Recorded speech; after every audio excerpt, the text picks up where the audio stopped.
Hello and welcome to Studio 275 for number 10 of these little short videos. It's the eve of Yorkshire Day, so we're all feeling a bit holiday moodish today. Um, this week we're going to talk about string instruments and some of the ways you can write for them and some characteristics of them. If you already know all this, then there's nothing here. You could skip this video, but for lots of composers who write for the piano or the organ or even the voice, the instruments of the orchestra can uh, seem quite daunting to write for. But I would guess that probably the string section is going to be probably the easiest. So my first attempts at playing the violin, and I did actually play for a lot of years and pass all my exams, came to an end when I didn't have anybody to play the piano for when I was playing the violin. But my first attempts were so bad that really it probably did sound like a cat in pain. So the instruments in the string family are the violin. You get a violin too in string quartets and orchestras, but it is just a violin, a viola, a cello, and a double bass. Tuned in fifths for the violin, viola and cello, and tuned in fourths for the double bass. You can have them as a string quartet, two violins, viola, cello. You can have them as a smaller ensemble, maybe six violins, six violas, four cellos, four double basses, or a big orchestral ensemble, 16 violins first, 14 seconds, 12 uh, violas, 10 cellos, 8 double basses. And the standard way of playing with the bow, of course, is not the only way that you can play. You can play pizzicato, which is to pluck the strings instead of bowing them. And if you were writing in that way, you would mark PIZZ, pizzicato, and arco, which is the word for when you wanted to return to playing with the bow. But you can actually play with the wood of the bow, called legno, so turning the bow upside down. You can play ponticello, which is playing so close to the bridge of the instrument that you will get a more hazy, shaky sound. Um, they're not the only ways. There's marcato, there's spiccato. Any good book on orchestration will take you through all these. And the instruments can, of course, be divided by desk. Sibelius's very fine Swan of Tuonola divides the strings into 16 parts at the beginning against a single cor anglais. They're also all capable of playing double stops, more than one note at once.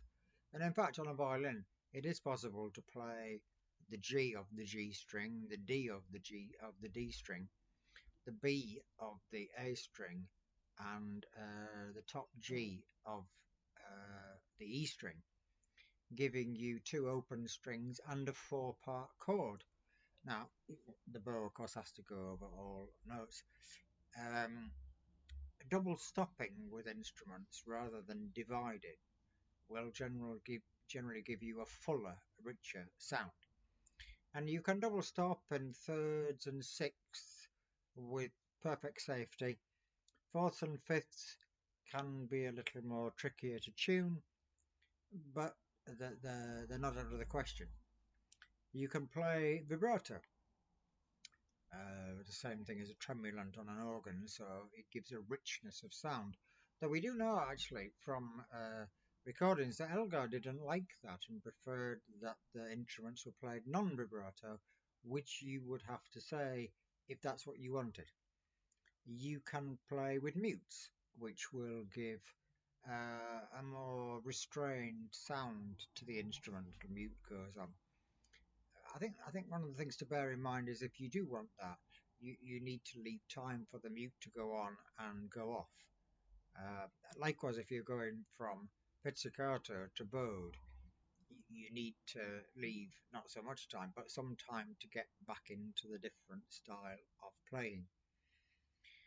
The range of the instruments, well, the bottom note, of course, is fixed, but as a rough range, if you're writing for strings for the first time, it's fairly safe to say that the violin can comfortably do 3 octaves, the viola and the cello 2.5 octaves, and the double bass 2 octaves.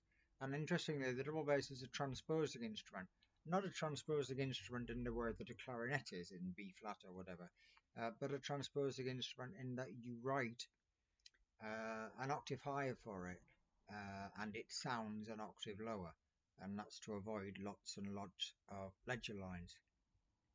Strings as a group are perfectly capable of rapid passages, except the double bass. They're perfectly capable of immediate changes of dynamics. And the ear, I think we said this last week, the ear doesn't tire so much of string sound as maybe it does of a full-on brass sound or a woodwind quartet. And the players, of course, not needing breath, also don't really have any problem with prolonged passages.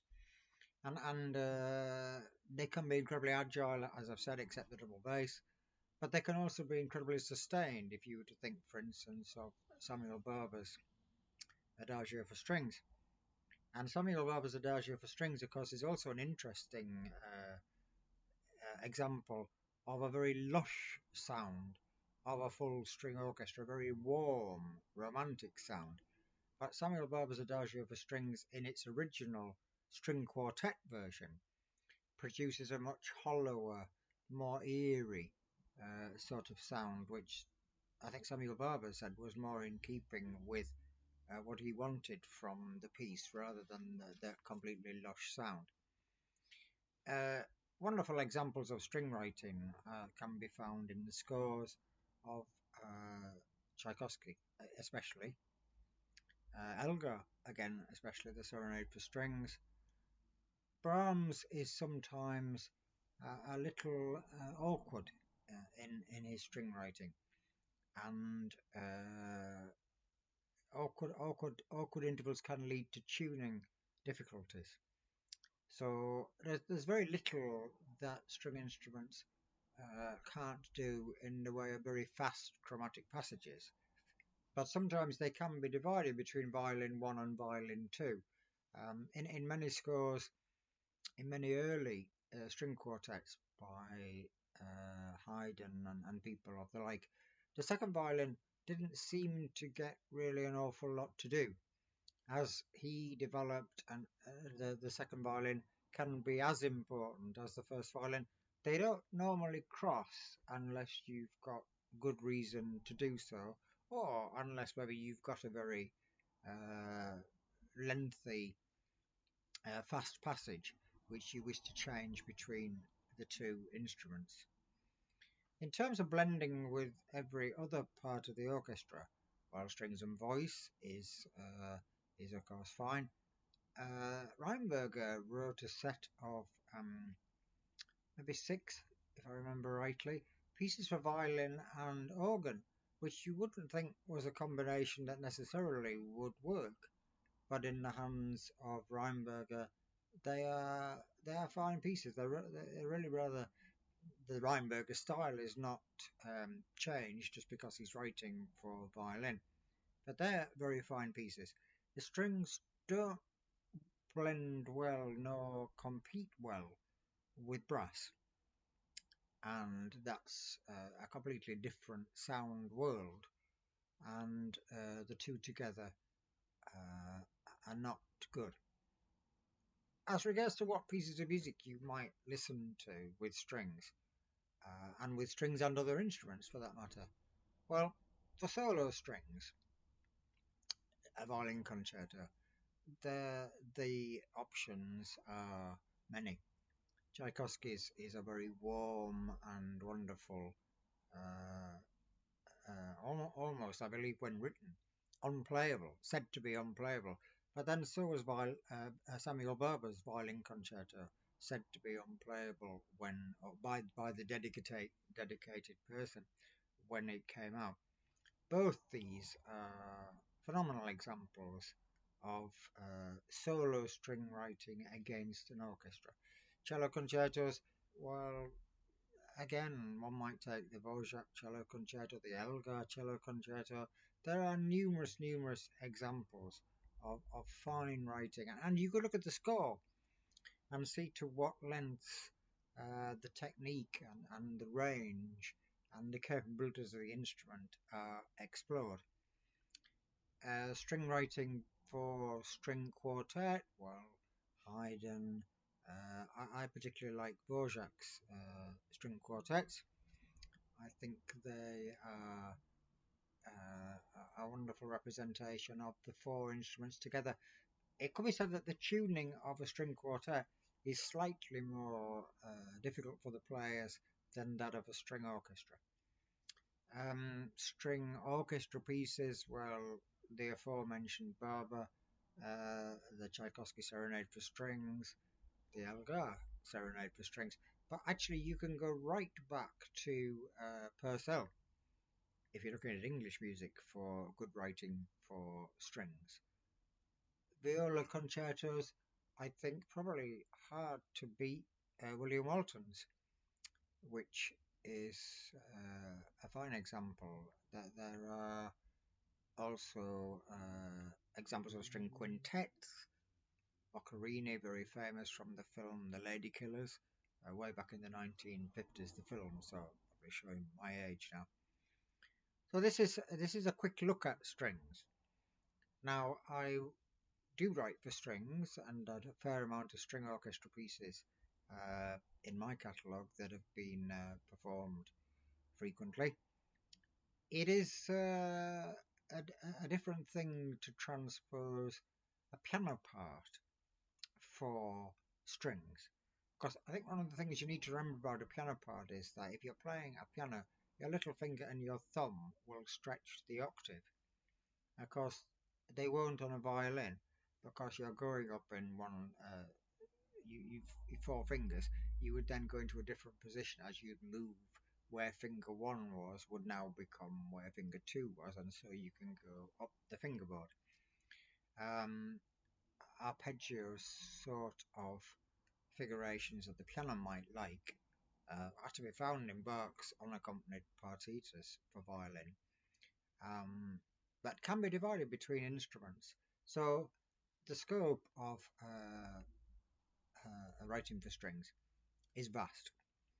And again, it is possible to find lots of amateur orchestras who may be happy to run through your piece before and not only run through your piece, but tell you about things that maybe aren't so easy for them to play or could be written in a better way.